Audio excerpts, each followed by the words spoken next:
Hello विद्यार्थियों, आज आप सबका अपना स्वागत है, अभिनंदन है। हम लोगों ने पिछली क्लास में भाषा, लिपि और व्याकरण का आरंभ किया था। तो उसमें हमने भाषा की परिभाषा, लिपि की परिभाषा, व्याकरण की परिभाषा और भाषा के प्रकार ये संक्षिप्त रूप से पढ़े थे। और उसके बाद में हमने नोट्स भी पढ़े थे।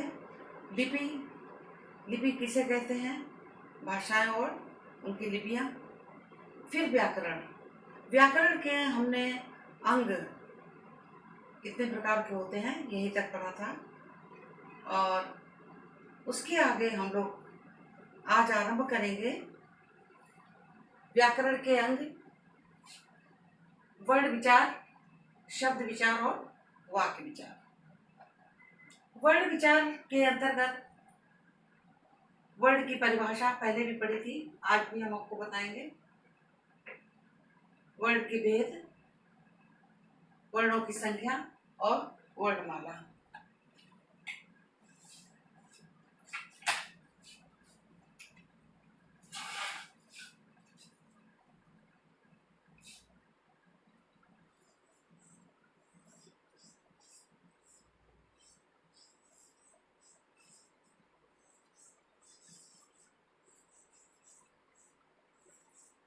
परिभाषा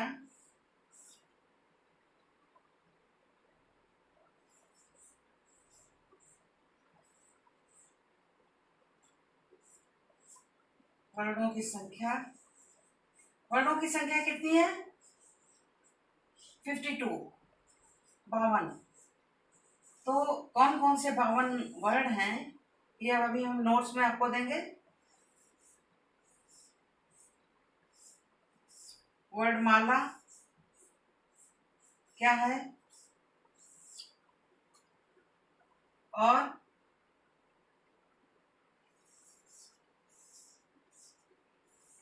वर्णों के भेद। भेद या प्रकार एक ही बात है।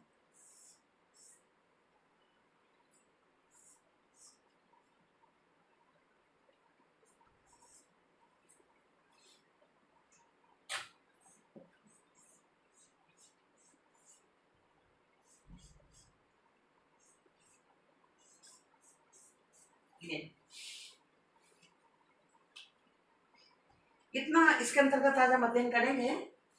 तो वर्ण की परिभाषा हमने आपको बताया था कि ये भाषा की लघुत्तम इकाई है, सबसे छोटी इकाई है, इसके टुकड़े नहीं किए जा सकते।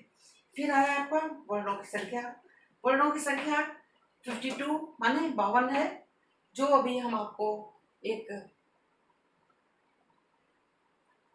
नोट्स देंगे, उसके अंतर्गत आपको दिखाएंगे।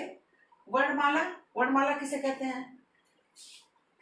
वर्णों का व्याकरण के नियमों के अनुसार क्रमबद्ध रूप से लिखा जाना वर्णमाला कहलाता है। और वर्णों के भेद, वर्ण के भेद, स्वर और व्यंजन। अब स्वरों के भी भेद होते हैं और व्यंजन के भी भेद होते हैं। यह विस्तृत रूप से अभी नोट्स के माध्यम से पढ़ाते हैं आपको, क्योंकि अगर बोर्ड पे पढ़ाएंगे और फिर उस पर पढ़ाएंगे तो वीडियो लॉन्ग हो जाएगी। तो चलिए आरंभ करते हैं व्याकरण के अंग। अब वर्ण विचार, वर्ण की परिभाषा। हमने आपको बताया था कि वर्ण भाषा की सबसे छोटी इकाई वर्ण होती है, और इसमें जो दिखा है परिभाषा, शब्द निर्माण की लघुत्तम इकाई ध्वनि या वर्ण है, एक ही बात है।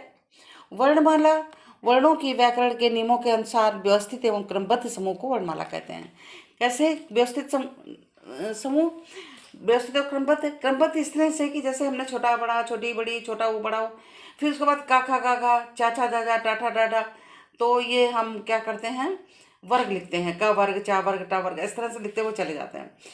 लेकिन ऐसा नहीं कर सकते कि का वर्ग, का से हम शुरू कर दें, का खा गा फिर छोटा बड़ा लिख दें, ऐसा नहीं कर सकते। माने व्याकरण के नियमों में ये बंधे होते हैं, क्रम से लिखे जाते हैं, वही वर्णमाला कहलाती है। अब आया हिंदी की देवनागरी लिपि में कुल 52 वर्ड होते हैं। वर्ड कितने होते हैं? 52 वर्ड होते हैं। और लिपि क्या है हिंदी की? देवनागरी। ये वर्णमाला निम्नलिखित है। स्वर, अब ये वर्णमाला जो है ये विभाजन भी है, वर्णमाला है। वर्णमाला को ये विभाजित करके लिखा गया है, वर्णमाला को विभाजित करके लिखा गया है। स्वर और व्यंजन। स्वर कितने हैं? टोटल कुल 13 स्वर हैं। और ये जो 11 स्वर हैं, 2 2 4 2 6 2 8 2 10 11, ये 11 हिंदी में 11 स्वर होते हैं और संस्कृत में 13 स्वर, माने ये 2 स्वर और गिने जाते हैं, संस्कृत में 13। इस तरह से हम यहाँ वर्ड की बात कर रहे हैं, हिंदी संस्कृत की बात नहीं कर रहे हैं। तो 13 स्वर हैं यहाँ पे। तो ये 13 वर्ड हो गए, कुल स्वर हो गए 13। और व्यंजन, व्यंजन में क्या है? ये कंठ, कंठ को क्या कहें? का वर्ग। तालव्य को चा वर्ग, तालव्य को चा वर्ग। मूर्धन्य को टा वर्ग। अब टा ठा डा ढा डा ये आ जाएगा मूर्धन्य में, और इसको टा वर्ग बोलेंगे। दंत्य, दांत नहीं, दंत्य, दंत्य व्यंजन। दंत्य व्यंजन कौन कौन से होते हैं? ता था दा धा ना, और इसको तावर्ग बोलेंगे। तावर्ग जो होता है वो दंत व्यंजन होते हैं। ओष्ठ व्यंजन, ओष्ठ व्यंजन कौन कौन से होते हैं? पाफा बाबा माँ। अब आप बोल के देखिए, का जो है कंठ है, का खा गा घा, बोल के देखिए प्रयोग करके, तो आपके कंठ से आवाज़ निकलेगी। और तालव्य में क्या है? चा छा जा जा, ये तालू से, तालव्य जो है तालू से, हमारी टंग जो है, हमारी जीभ जो है तालू से लग रही है। देखो चा छा जा जा, बीच वाली जो है। और मूर्धन्य में क्या है? मूर्धा, मूर्धा माने आगे की जीभ बिल्कुल जो नोक होती है उसको मूर्धा कहते हैं। तो मूर्धन्य टा ठा, ये मूर्धा जो है, जो हमारी जीभ की अगला भाग है, वो हमें तालु से मिल रहा है। तो टा ठा डा ढा डा, ये मूर्धन्य हो गए 5 वर्ड। इस तरह से दंत वर्ड, दंत वर्ड में ता था दा दा। अब आप ध्यान दीजिए, बोल के देखिए, ता था दा धा ना जब आप बोलेंगे तो आपकी जीभ दांतों से लगेगी, ता था दा, तो तभी निकलेगा। तो ये है दंत व्यंजन, ये हो गए 5। फिर आपके ओष्ठ व्यंजन। ओष्ठ व्यंजन जो है ये पा फा, अब बा अगर होंठ ना हो व्यक्ति के तो वो पापा बाबा नहीं बोल पाएगा, तो ये ओष्ठ व्यंजन है। और इन 5 जो वर्ण हैं, जो ये 5 वर्ग हैं, का वर्ग, ता वर्ग, का वर्ग, चा वर्ग, टा वर्ग, ता वर्ग और पा वर्ग, ये 5 वर्ग में 25 व्यंजन हैं। तो इन व्यंजनों को कहते हैं स्पर्श व्यंजन। ये 25 व्यंजन। अब ये प्रश्न बन गया कि स्पर्श व्यंजन कितने होते हैं? 25। ता वर्ग में कौन कौन से वर्ड आते हैं? ता वर्ड में ता, ता बोला तो ता था दा धा ना। का वर्ग में कौन कौन से हैं? का खा गा गा ना। अब ये पा वर्ग में कौन कौन से वर्ड आएंगे? पा फा बा भा मा। अब इसी तरह से आपके प्रश्न बनते हैं कि तालव्य, तालव्य कौन से व्यंजन है? तो जब आपको मालूम होगा चाचा चाचा यहाँ है, तो कोई भी वर्ड आएगा तो आप तालव्य आप बता देंगे फटाफट। तो थोड़ा सा प्रैक्टिस करने से ये आ जाएगा, प्रयोग करके देखिएगा बोल के। फिर आपका ये 25 हो गए। इस तरह से आपके स्पर्श व्यंजन कितने हो गए? 25। और अब आया आपका अंतस्थ व्यंजन। अंतस्थ व्यंजन कितने हैं? 4। य र ल व गले से निकल रहा, अंतस्थ से अंतर में स्थित हो गए, र ल व, बोल के देखिए। ऊष्म, ऊष्म माने गर्म, गर्मी पैदा हो, जिन वर्णों को बोलने से गर्मी पैदा हो। श श स ह, श स स ह, जिन वर्णों के बोलने से गर्मी पैदा हो ऊष्म व्यंजन होते हैं। ये 4 हैं। संयुक्त व्यंजन, संयुक्त व्यंजन क्या होता है? जो 2 वर्णों से मिलकर बने होते हैं। इनमें 2 2 वर्णों से मिले हैं चारों, तो ये हो गए संयुक्त व्यंजन। इनको आगे हम फिर जो ये व्यंजन हैं इनके बारे में विस्तृत रूप से भी बताएंगे। और उसके बाद आया द्विगुण व्यंजन। द्विगुण व्यंजन क्या है? ड़ और ढा, तो ये 2 ही होते हैं, ड़ और ढा। इनको और क्या कहते हैं? उच्छिष्ट व्यंजन। अब अंतस्थ व्यंजन में भी उसने क्या करेंगे, जो पेपर होता है उसमें रख दिया ला शा, हैं, और ज्ञ ओड़ा, ऐसे रख दिए 4।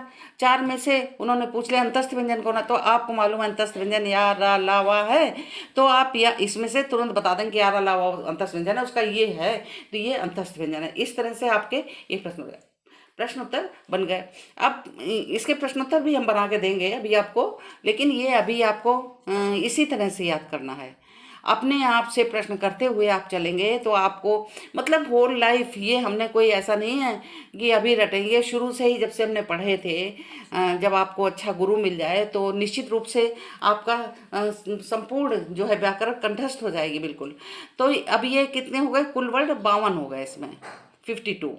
अब ये भी एक हो गया कि भाषा में, हिंदी भाषा में कितने वर्ड हैं? 52 वर्ड हैं। तो इस तरह से आपका ये वर्गों का विभाजन है।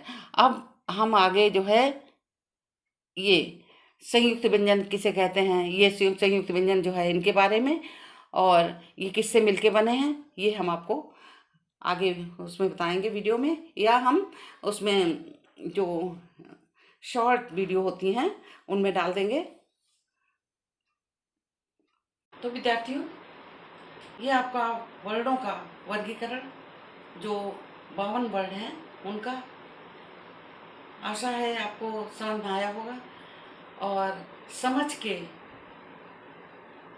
आप कमेंट करिए, कमेंट के द्वारा बताइए क्या प्रॉब्लम है, या आपको सब समझ में आ गया है। धन्यवाद, आगे मिलते हैं।